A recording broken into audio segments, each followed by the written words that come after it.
ہم بہت سارے غیر حقیقی رویوں کے بیچ میں زندگی گزار رہے ہیں جن کا حقیقت سے کوئی بھی تعلق نہیں ہوتا۔ بہت سے ہمیں جملے ایسے سننے کو ملتے ہیں جن کا اصلی حقیقت سے کوئی تعلق ہی نہیں ہوتا، کوئی بھی دلیل جو ہے وہ ان کو ثابت نہیں کرتی۔ جس میں سے ایک جملہ ہمارے یہاں یہ ہوتا ہے کہ ہمارے یہاں ایسا ہی ہوتا ہے۔ کیا آپ نے نہیں سنا؟ تو دوبارہ سنیے بھائی، ہمارے یہاں ایسا ہی ہوتا ہے۔ کالا رنگ خوشی کی نشانی نہیں ہے، یہ تو سوگ پر پہنا جاتا ہے۔ سفید رنگ شادی میں، ارے نہیں، یہ کیسے ہو سکتا ہے؟ پہلا بچہ تو ماں باپ کے یہاں ہی ہوتا ہے، مگر کیوں؟ اس لیے کہ ہمارے یہاں ایسا ہی ہوتا ہے۔ یہ اور ایسے بہت سی باتوں کے اور سوالوں کے جواب میں آپ کو اکثر یہی سننے کو ملے گا کہ بھائی ہمارے یہاں ایسا ہی ہوتا ہے۔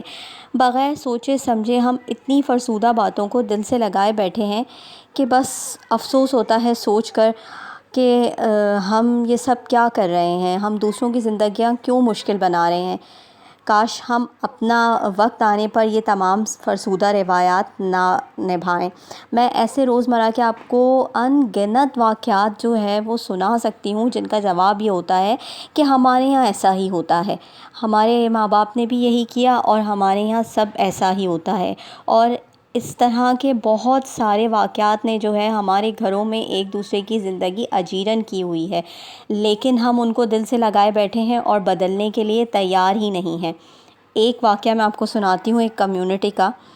مجھے ایک کمیونٹی کی شادی میں جانے کا اتفاق ہوا۔ وہ بہت مشہور اور کاروباری لوگ ہوتے ہیں اور دیندار بھی بہت ہوتے ہیں، حج اور عمرے بھی بہت کرتے ہیں۔ کراچی میں آدھے سے زیادہ کاروبار انہی کے مرہون منت ہے۔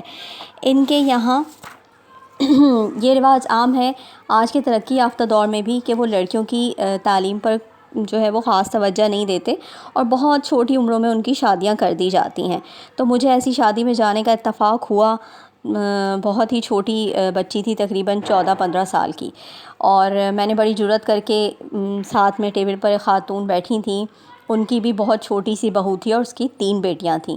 تو میں نے ان خاتون سے پوچھا کہ کیا آپ سمجھتی ہیں کہ اتنی چھوٹی بچیاں آنے والی نسل کو سنبھال سکیں گی، ان کی تربیت اچھی کر سکیں گی؟ تو انہوں نے ٹپیکل سا جواب دیا منہ بنا کے، نہیں ہمارے یہاں ایسا ہی ہوتا ہے، سب ہو جاتا ہے جب ذمہ داری پڑتی ہے۔ کچھ عرصے بعد پتہ چلا کہ اس بچی کی حالت خطرناک حد تک خراب ہو گئی تھی ڈیلیوری کے دوران، اور بڑی مشکل سے ڈاکٹرز نے جان بچائی۔ اب آپ خود سوچیں کہ اس طرح کے واقعات ان لوگوں کے یہاں بالکل معمول ہے، عام ہے، لیکن وہ ان سب چیزوں سے نکلنا ہی نہیں چاہتے، اور اس میں زیادہ ہاتھ جو ہے وہ خواتین کا ہوتا ہے۔ گھر کی خواتین چاہیں تو وہ اسٹینڈ لے سکتی ہیں، جیسے وہ بہت ساری چیزوں میں اسٹینڈ لیتی ہیں تو وہ ان چھوٹی چھوٹی باتوں میں بھی اسٹینڈ لے سکتی ہیں۔ یہ جو فضول کی رسمیں اور رواج ہم نے اپنی زندگیوں پہ مسلط کیے ہوئے ہیں جن کا اسلام سے کوئی بھی تعلق نہیں ہے، لیکن معذرت کے ساتھ یہ ہم خواتین ہی نہیں چاہتی۔ ہم لوگ بہت زیادہ ایک دوسرے کو الزام دیتے ہیں۔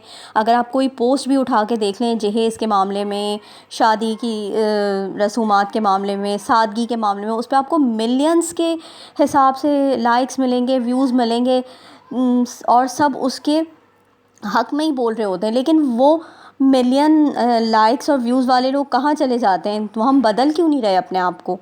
یہی سمجھ میں نہیں آتی۔ یہ مسئلے ہمارے گھروں میں افریت کی طرح موجود ہیں۔